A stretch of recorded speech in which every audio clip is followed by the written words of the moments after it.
In the sites set up by the self-defense forces, local governments have also put up their own vaccination sites. Chiyoda is one of them.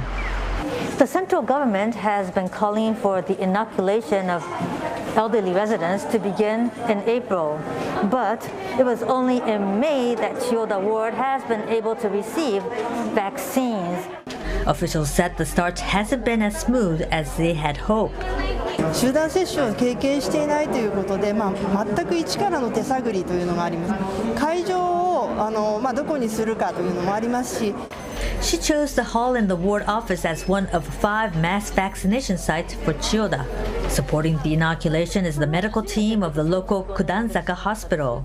かなり綿密な打ち合わせをしたつもりだったんですけれども、やはり細かいことでちょっとほころびがあって、対象者の方をお待たせしたりとか、今日帰ってからちょっと反省会をしようかなと思います。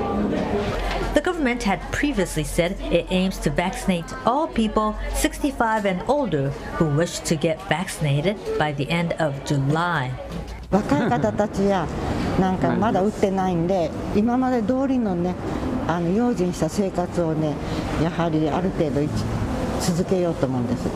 The government has yet to lay out a plan to vaccinate people below the age of 65, even though it has already secured enough supplies to vaccinate all of its population. Michio Ishida, CNA, Tokyo. Another grim milestone. India's COVID-19 death toll has passed 300,000 as it continues to battle thousands of new infections daily. India is only the 3rd country after the United States and Brazil to cross that mark. 90,000 deaths have been reported just this month alone. But that might not be the full picture. Experts believe that India's actual caseload and death tolls are much higher. They say that the majority of the country's 1.3 billion population live in rural areas. That's where health facilities and record keeping are poor. At the same time, lockdowns in cities like New Delhi and Mumbai, they appear to be stemming the spread. Infection numbers have dipped. Well, even as case numbers have stayed below 300,000 for more than a week now, India isn't confident the worst is over. Rebecca Bundan reports.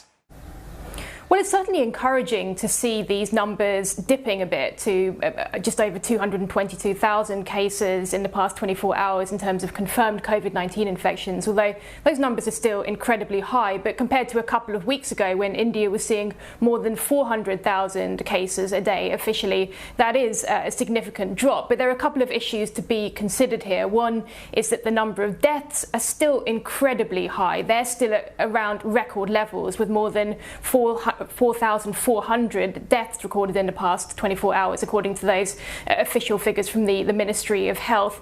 And the other issue is that a lot of doctors and experts are saying that they do believe that the numbers in reality are far higher than those official figures we're seeing, both in terms of the number of COVID-19 infections and even the number of deaths. And that's partly because of testing in rural areas and actually tracking cases in rural areas, which is much more difficult.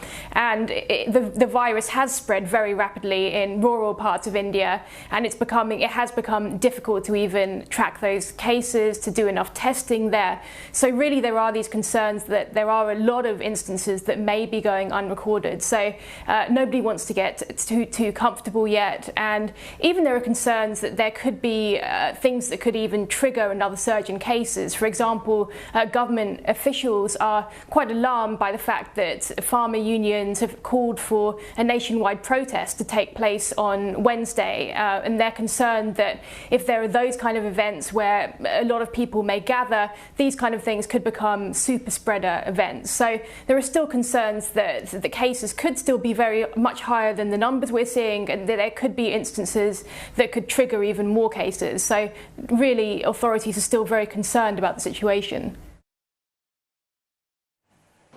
Taiwan is planning to extend its COVID-19 alert that's due to expire at the end of the week.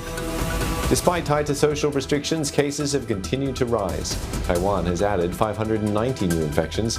That includes a backlog of nearly 300 cases due to delays in testing. Authorities believe the current outbreak has peaked. Thailand has placed barbed wire and checkpoints around several villages along the Malaysian border. It's identified a cluster of infections with the variant that originated in South Africa. The first person infected is believed to have crossed the border illegally from Malaysia. Proactive testing and a lockdown has been ordered till further notice.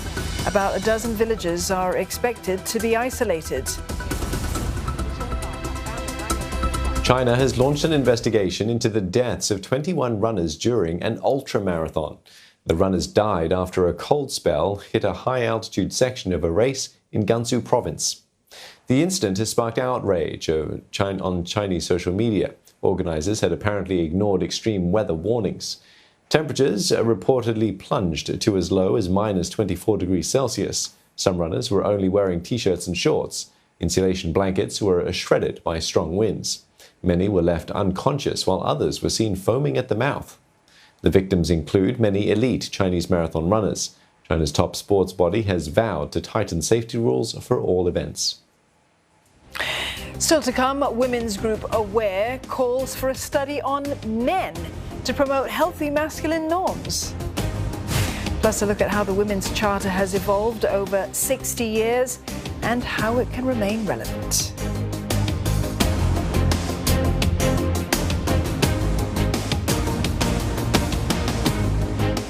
Should you use your CPF for property investment? Come to the Singapore Property Show 2021 to learn more from leading property market experts in 40 informative webinars. Our top flight speakers will be covering a wide range of topics to help you make a most informed decision. How do you make the most of your CPF for property investment? Are ECs still the golden goose? Is owning multiple properties only for the wealthy? What kind of property is in demand by district? Get these answers and more. Plus, stand to win $8,000 worth of cash prizes. Join us at our webinars this weekend on 29th and 30th May for essential property investment advice. What are you waiting for? Visit sps2021.99.co to register now. The Singapore Property Show 2021 is proudly organized by MediaCorp and our esteemed partners.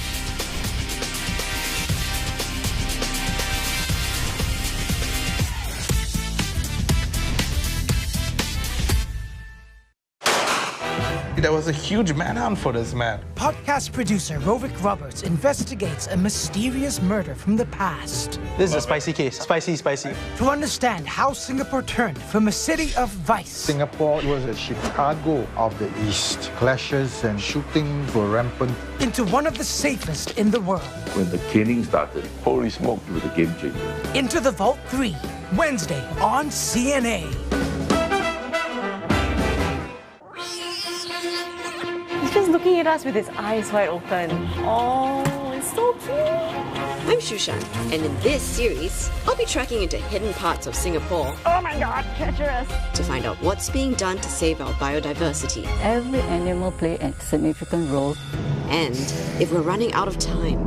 It seems that there is an uptrend in number of roadkills. It's in our nature. Video on demand on CNA.Asia. This is Game Oji-san. I make YouTube videos. While he does bespoke carpentry, I get up close with a new generation of local craft people. Whatever it took to become a woodworker, I think I did it. Starting with a furniture artisan. If you are the CEO, the desk represents you. Will I keep on my fingers? Handmade Tales, a brand new series, Sunday on CNA. Have fun while breaking a sweat on your next visit to Gangnam. Enjoy the weightlessness of bungee fitness, or learn the health benefits of pole dancing. So don't miss the opportunity to feel the burn with the latest workout trends in Korea. Gangnam Insiders Picks, Sunday on CNA. This program is brought to you by the Gangnam-gu office.